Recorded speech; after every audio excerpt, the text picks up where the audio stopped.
मूर्तिजापूर तालुक्यातील नवजात ते 5 वर्षे वयोगटातील सुमारे 11,112 बालकांना रविवारी पोलिओचा डोस देण्यात आला असून दो बूंद जिंदगी के ही मन केवळ जाहिरातीपुरती मर्यादित नसून या शब्दात निरोगी आणि सुदृढ पिढी उभी करण्याचे सामर्थ्य आहे। पोलिओ निर्मूलनासाठी महत्त्वाचा असलेला हा संदेश समाज बांधवांनी स्वीकारून या मोहिमेच्या यशस्वीतेला सर्वत्र हातभार लावला। त्यामुळे तालुकाभर पल्स पोलिओ निर्मूलन मोहिमेचे 25 वर्ष ठरले आहे। यशस्वी अंमलबजावणीमुळे भारत देश पोलिओ मुक्त घोषित करण्यात आला आहे। मूर्तिजापूर तालुक्यात वाइल्ड पोलिओ व्हायरस आढळलेला नाही, तरी मात्र केंद्र व राज्य शासनाच्या मार्गदर्शनाखाली रविवार दिनांक 19 जानेवारी रोजी तालुक्यात पोलिओ निर्मूलन मोहीम राबविण्यात आली। नमस्कार, मी डॉक्टर स्नेहलता अरबट, वैद्यकीय अधिकारी, प्राथमिक आरोग्य केंद्र कुरुम येथून। आज दिनांक 19 जानेवारी 2020 रोजी आपण संपूर्ण राष्ट्रभर राष्ट्रीय पल्स पोलिओ लसीकरण मोहीम राबवण्यात येत आहे।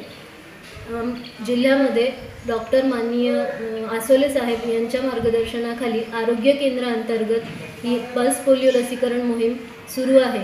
आपल्या प्राथमिक आरोग्य केंद्र कुरुम अंतर्गत 32 गावांमध्ये 59 बूथ, 3 मोबाईल टीम आणि 2 ट्रान्झिट टीम आपण या योजनेकरिता सुरू ठेवलेले आहेत।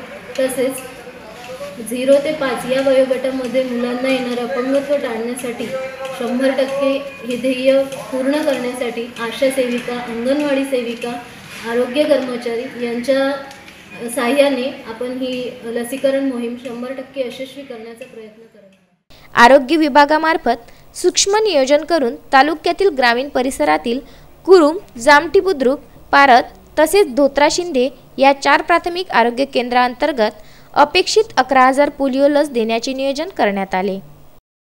योगिता मोहन रोकळे यांच्या वतीने आणि माजी पंचायत समिती सदस्य आणि तुमचा समाजसेवक म्हणून आज कुरुम येथे पल्स पोलिओ मोहिमेच्या माध्यमातून 2 थेंब आपल्या बाळाला देऊन त्यांच्या भविष्याचा, त्यांच्या येणाऱ्या पिढीचा आणि उद्याचा येणारा हा पल्स पोलिओच्या माध्यमातून येणारी आपली जे अपंगत्वाची समस्या आहे ती दूर करण्यासाठी आपल्या बाळाला 2 थेंब पोलिओ पाजून त्याचं भविष्य उज्ज्वल करावं असं मी सर्व जनतेला, सर्व माया भगिनींना जाहीर आवाहन करतो। या प्रसंगी प्राथमिक आरोग्य केंद्राच्या वैद्यकीय अधिकारी डॉक्टर स्नेहलता अरबट, डॉक्टर स्वाती पवार, माजी सरपंच प्रमोद वानकडे, गोवर्धन सिरसाट, अहेनुल शेख, जफरजिया, संजय घाटे, मोहन सहारे, नागराज पटेल, इंदिरा जयस्वाल, उर्मिला वासनिक इत्यादींसह नागरिकांची उपस्थिती होती।